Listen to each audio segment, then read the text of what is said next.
Don't you feel like we forgot something? Control? I asked myself as I looked at my list of specifications for the new and hopefully final reacting to the first emperor, and if he had now made the conscious and final decision to be the only one in charge of the reading, I had used the poor phoenix so much that I ended up burning him completely, as ironic as it may seem. Press my red button. And as always, the damn talking living remote control just couldn't, or rather didn't want to, avoid being a complete pain in the ass about pressing its damn red button. It would be funny if it wasn't more annoying than anything else, at least when you heard it at least 100 times. In the end I simply shrugged my shoulders. If I had forgotten I would remember it eventually, for now it was simply time for everyone past, present and future to know the story of the true, only and powerful first emperor and why he was the most revered king of all time. It was true the second Archer had ended the era of the dark gods, the third my favorite boy had become what legally speaking was the god of everything, and Tomato had created an era of peace for magical beings, freeing them from the chains that the non-magic had imposed on them. However, each and every one of them would have done none of that if this man had not existed, the last two for obvious reasons being his direct descendants, and the first for being basically his source of inspiration to achieve his feats, always thinking about what the greatest king in history would have done in the positions he was in.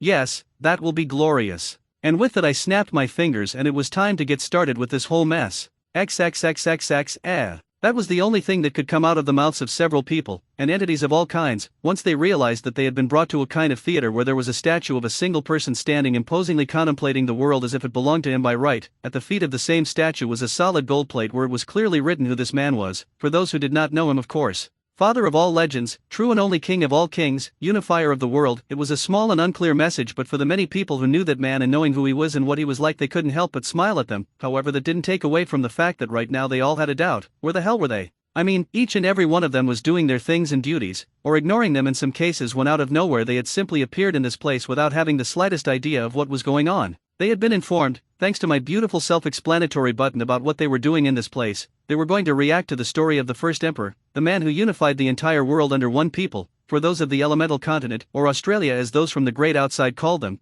discovering that the great outside that no one dared to cross out of fear and how dangerous it was according to the stories was a terrifying thought. However, now that they had found out that not one but around 20 people had crossed the wall in less than 30 years, and that one of them had not only survived the constant hostilities of the great outside, and not only that but had also become the king who unified all the kingdoms under one flag, well, that was truly terrifying. No one knew who the lunatic who had crossed paths was, only that he had been either incredibly lucky or incredibly stubborn, possibly a mixture of both. On the other hand, those from the great exterior knew who he was talking about. How could they not know? After all, he was the great emperor, the one who had started the war that ended all wars, who fought in each and every one of them, leading his allies to do what many had declared as an impossible mission: unify the entire world under a single flag. However, everyone knew what the man was like. His past made him never give up in the face of any adversity, no matter how great it was, and that was why everyone without exception loved and cared for him. The known world outside the Great Wall without exception respected and loved him, some of them even to the point of bordering on the fanatic, the Doma cult of paradise being a good example of this. As for those who were not from either side of the world, of course they knew who he was. He was the fucking emperor of the world, father of the great lineages, father of legends, the source of inspiration for the greatest kings and queens in history. In a certain way, and from what they had understood from the entity that had brought them, even if he hated being called that way, they were going to react to their future. For those who were from the present, of course, the true history and not the distorted one that the Mad Monk Doma had transmitted for the last 10,000 years. For some reason the Mad Monk didn't really seem offended by that comment and was actually more than delighted with it. Apparently in the past every religion had a crazy priest and it was a great honor. Very well, who wants to start? A person asked. Her voice was clearly feminine. She was a complete beauty, being a young teenager with a slender physical body, soft skin and eyes like emeralds. Her hair like strands of gold was tied in a bun. Her face shows some slight signs of naivete and shows elegance. She wears shiny armor with an ancient style dress made of blue fabric. First wife of the Emperor Arturia, Pendragon King of Storms, Queen of Nights. Oh, me.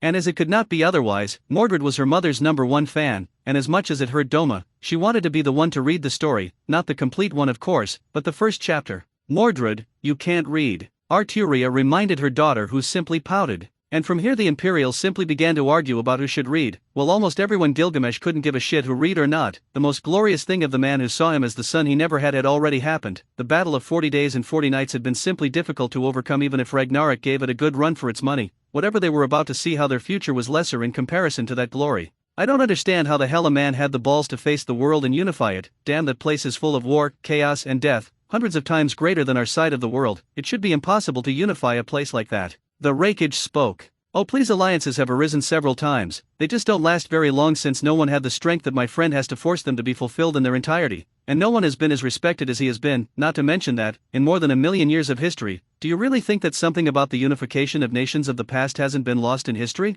History changes depending on who wins and depending on the convenience of the generations. Gilgamesh said indifferently, causing most of the Imperials who weren't participating in the discussion about who would read first to nod their heads. Hell, some of them were old enough to see a unification attempt about 1,000 years ago, and had heard rumors of several more attempts that were more or less successful. Well, I guess you're right about that, Onaki said in a small but audible whisper. Well, enough talk, let's get started once and for all. I want to see who this emperor is, Minato said seriously, wanting to know who was the man from the elemental nations who became the emperor of the most savage and cruel world. Juvia doesn't know who you think you are, but I don't think N.A. The blue-haired girl was not able to finish her statement because someone had put a hand on her mouth to silence her. The young woman who was interrupted had long, wavy blue hair, her skin color was pale and her eyes were a deep blue. She dressed in quite showy ways that, although conservative, showed off her more than well-endowed figure. Oh, and she wore hats. After all, she liked hats because her husband constantly told her that they made her look incredibly beautiful. Third wife of the Emperor Juvia Loxercy Empress. As for the person who had covered his mouth, it had been Arturia herself who, due to always being the protective and sensible one, had simply made sure that Konoha never found out who the emperor was, mostly because she didn't want the idiots to think they had any kind of chance to use her beloved to gain more power than they already had, which was none according to the intelligence reports. Juvia, remember that there are certain people who shouldn't know who the emperor is, so don't say his name. The beautiful golden-haired woman spoke, causing Juvia to simply roll her eyes before nodding. Juvia understood where the blonde-haired woman was coming from, however she was making a particularly noticeable scene thanks to her overprotection, and the blue-haired girl could notice how right now everyone was looking at her, something that made her feel a little uncomfortable. She had never been a person of crowds, of course she had to be, being the third wife of the King of Kings made you have to be a public figure, but those looks were of respect since the whole world knew her name very well and they knew that she was the happiest and bubbliest woman in the world. These people on the other hand were giving her unpleasant looks. Those looks were clearly unpleasant and some were of lust, in others they were of seriousness or curiosity about what she was going to say. After all, everyone knew or sensed that she was going to reveal the name of the emperor. N.A. was the thought of the people who had heard his comment, most of them because they were from the elemental nations and a few, because the name of the first emperor had been lost in time. That is to say, even if there were shitty parents, they doubted very much that they would have named their son first emperor of Qin. That would simply be a disaster in all possible areas. However, with just 2 letters spoken by the blue-haired woman, they couldn't have a name. What do you say, crazy monk from the future? We tell them that the first chapter one says their name.